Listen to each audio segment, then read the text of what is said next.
Hello my viewers, welcome back to the channel. My video title, you know what this video is about. AEW Collision review. This is on May 3rd, and we're discussing Collision. As you guys know, the show started off with Lady Frost going against Toni Storm, which was a good match.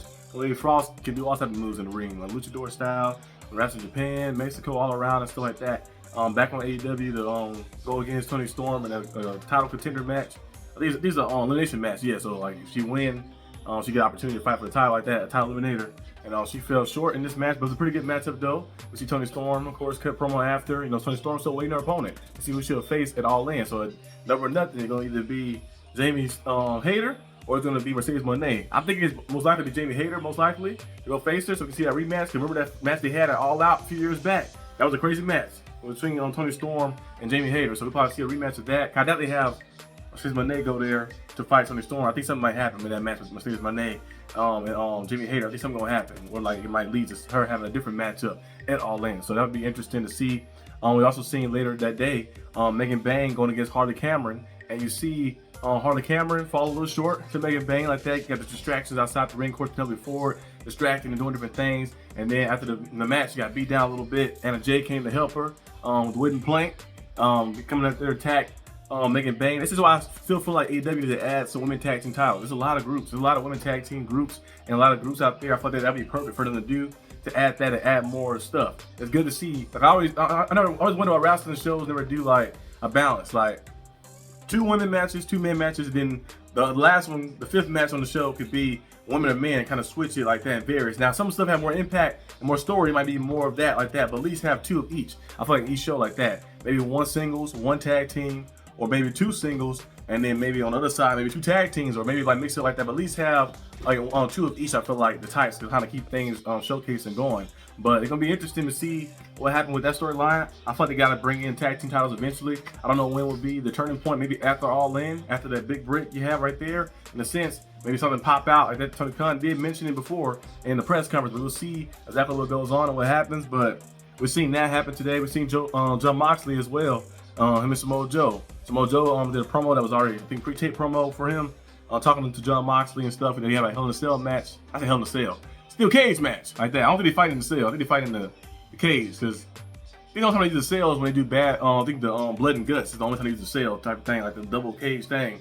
But they fight in the steel cage one. So we'll see if Moxley gonna bring that old Moxley out of him like that again. We'll see if he bring that old Moxley out and get back to himself being like that vicious Moxley and fighting and stuff. We got Samoa Joe.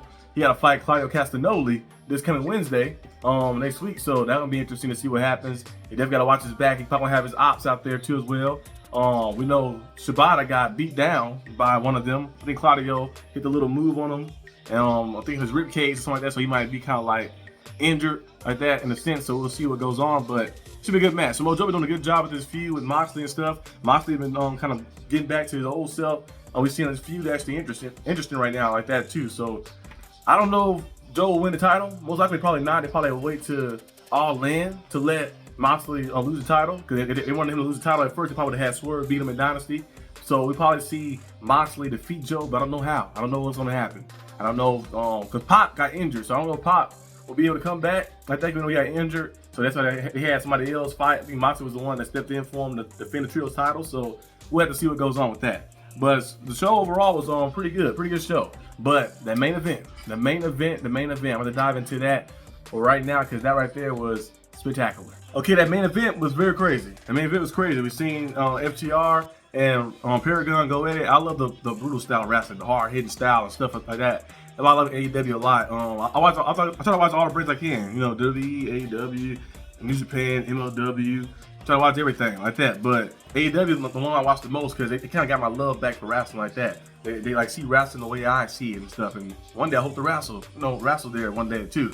But seeing matches like that is a very good match. Like hard hitting. You're seeing strategy, you're seeing ring psychology in there. Everything kind of like going together, Stokely, finessing and helping them get. I think the first pinfall that he told Dax to tap early because he wanted a bit more damage to his leg, trying to stay in that submission. He tapped early and it turned out to work out for them. Hit the Shatter Machine on Roderick Strong and got the pin on him. And then later in that match, we're seeing the foot in the rope. Paragon thought they won the match in that matchup, but Stokely finessed again, put the foot in the ropes, and then he had, of course, FTR got back in it. attacked Colorado, got him up in the air, Shadow Machine, 1, 2, 3, pretty good match, a very good match to be the main event of the show. And we see Dan Garcia kind of confront FTR as well and challenge him to something, because he did attack him last time and hurt his neck. So we'll see where this storyline leads. I wonder what Adam Cole's going to do too as well. It's kind of going to be his next little thing he's going to be dealing with too. And also, almost forgot, Josh Alexander, Brody King match was very good too.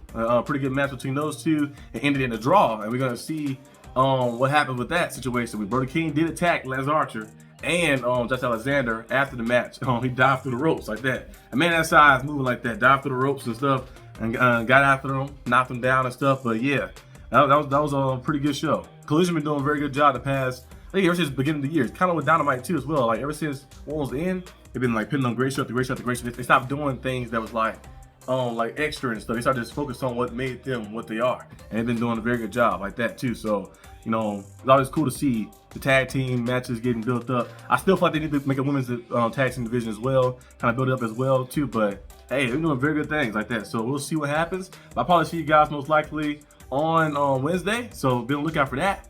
But peace out.